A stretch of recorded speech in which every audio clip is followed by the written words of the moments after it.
Me and Emlyn. Today our performance is a legacy of sadness. Leadership that rose out of the ashes. Triangle Shirtwaist Fire.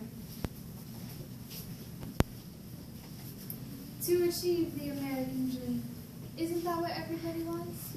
Years ago, immigrants came to the United States hoping to better themselves in their way of life. America was portrayed as a land where streets were paved with gold, and as long as you work hard, you could earn a fair wage. While people were practically waiting in the streets to give you a job, waiting with open arms, or so they were told.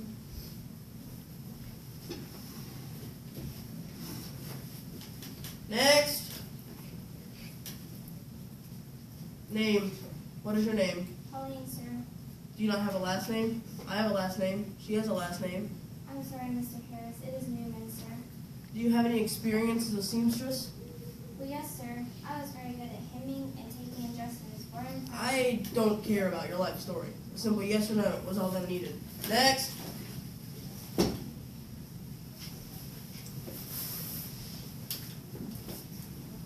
Many of the incoming immigrants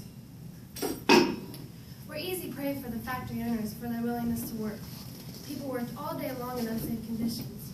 Overcrowding, poor ventilation, and dangerous machinery was a part of everyday life in the factories. The workers, who were mostly teenagers and did not speak any English, worked 12-hour days, 7 days a week, only making $15 a week. The workers had had enough. They decided to rise up against the unfair labor conditions they were forced to work in. In the fall of 1909, local garment unions declared a strike against factories and their owners. Feminist figures and national leaders spoke in support of the local rallies. A spirit of solidarity grew throughout New York's clothing factory district, and a general strike was called. Over 20,000 garment workers, 4/5 of the women, walked off their job. This was a turning point for factory workers. Many of them did see a change in their workplace environment, however, some did not. Let us tell you a story about a factory in New York City. The workers there were, for the most part, Italian or Jewish immigrants between the ages of 13 and 23. They were there to just try to make a better life for themselves and their families.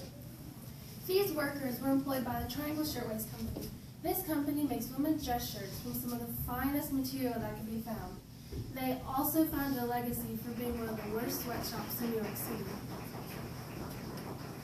Some of these workers were leaders of the 1999 strike. They voiced their concerns about wages and fair working conditions. Many were addressed, but one important one was ignored. Worker safety. Especially fire safety, a failure that had tragic consequences on the Triangle Company.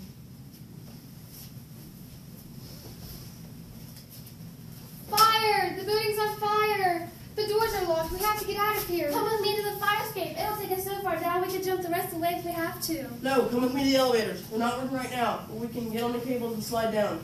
We must go to the windows. Maybe we can jump. Maybe someone will catch us. Maybe. Maybe.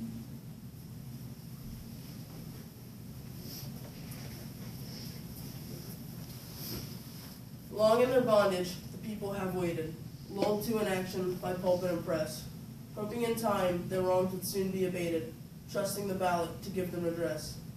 Vainly they trusted a high court decision, swept the last bulwark of freedom away. People's voices were met with derision, and people in action no court will gainsay. In less than 1 hour, 146 people, mostly immigrant women, had died in one of the worst industrial fires in U.S. history. The Ash Building, which housed the Triangle Company, was considered fireproof. The fire equipment available was considered state-of-the-art. Does a state-of-the-art building have no fire alarms, no fire escapes, and a fire hose that will only reach to the 6th floor? The metal doors were locked in some places. This way they could keep track of the girls. Oh wait, there was one fire escape, but it only reached the 2nd floor. It collapsed under the weight of the escaping children, dumping the bodies on the concrete below.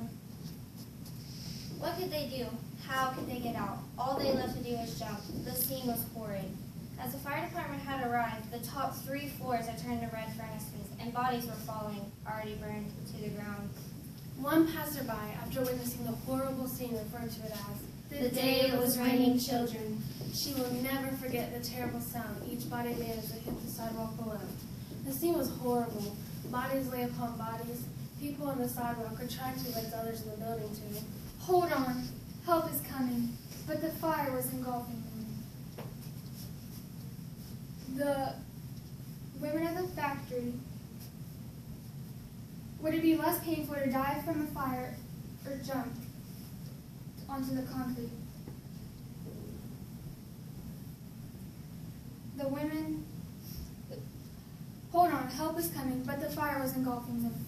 Would it be less painful to die from a fire or jump to your death?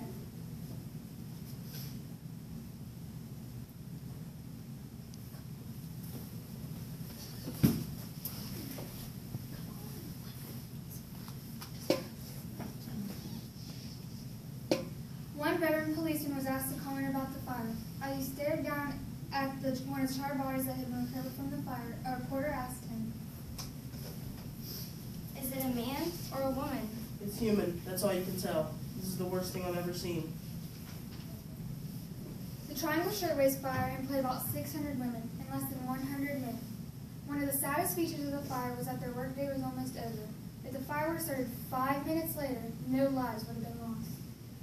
The company's owners Max Blanc and Isaac Harris. had fled when the fire began, and they survived. Charges were later brought against the two, but they were acquitted.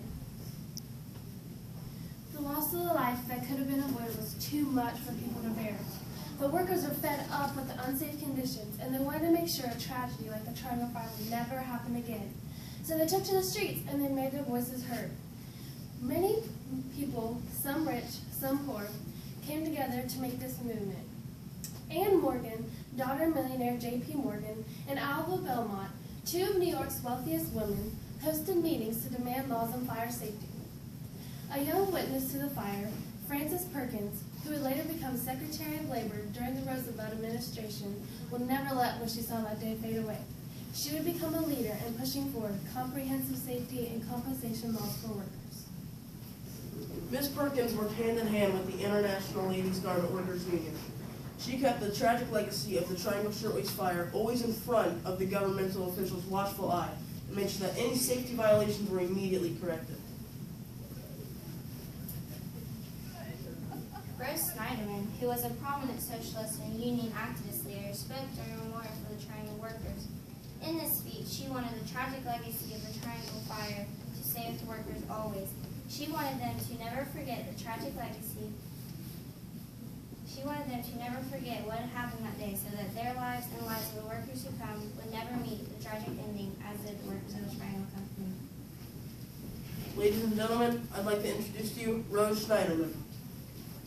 I would be a traitor to the poor burned bodies if I came here to talk good fellowship. I can't talk good fellowship to you who are gathered here, for too much blood has been spilled. It is every week that thousands of us are maimed. Life is so cheap and property is so sacred that it matters little if 146 of us are burned to death in a fire. We have found that the only way to save ourselves is a strong working class, and that calls for a strong working class movement. The legacy of the Triangle Shirtwaist Fire still carries on today. Even before the terrible fire, workers walked off the job along with 20,000 other workers in protest of unfair and unsafe working conditions. This was a foreshadowing of a tragedy to come to these workers. But this protest alone had changed the course of history for working people. Changes had to be made, and they were. The 146 lives that were lost that day had not yet been affected by the new laws. But the tragic legacy of the Triangle Shirtwaist Fire was instrumental in laying down groundwork for fair working conditions for hardworking men and women today. Thank you. Thank you.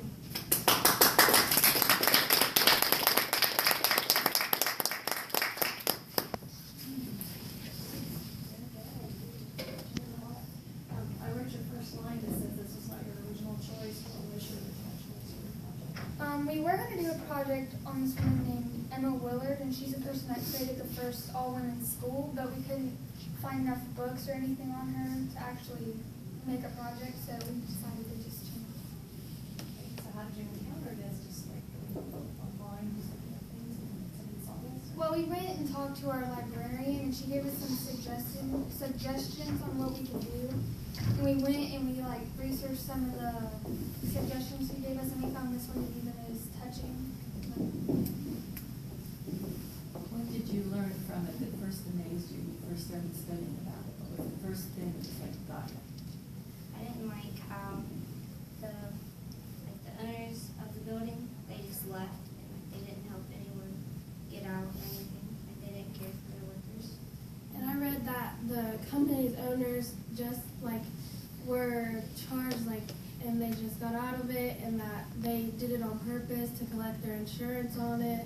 That's horrible.